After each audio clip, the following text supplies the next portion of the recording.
got a good looking crew back there, fellas, huh? Yep. Thank you, sir. Mr. President, you are here against the backdrop of the war in Iran. Why focus on all these projects right now? You know why? Gas Because I prices want to soar. keep our country beautiful and safe. Beautiful also. This place was a disgusting place. It was Washington Monument, the Lincoln Memorial, and we had a terrible disgust. I don't know, you probably don't see dirt, but I do. And you walk down this pond, if you would have walked down, they'll tell you better than anybody. They had to take 11 or 12 truckloads of garbage out of that lake, out of that water, and it sat there for years like that. And that's not what our country is about. Our country is about beauty, cleanliness, safety, great people, not a filthy capital. What is the It's status? such a stupid question that you ask.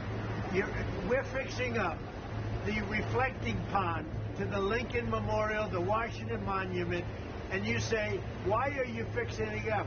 Because you can understand dirt maybe better than I can, but I don't allow it. This is one of the worst reporters. She's with ABC Fake News, and she's a horror show.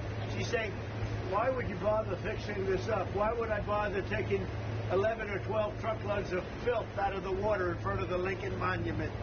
That's what made our country great. Beauty made our country. People made our country great. A question like that is a disgrace to our country. Any other questions? Mr. President, I'm also with ABC News. Can I ask you Fake about news. the virus? Have you been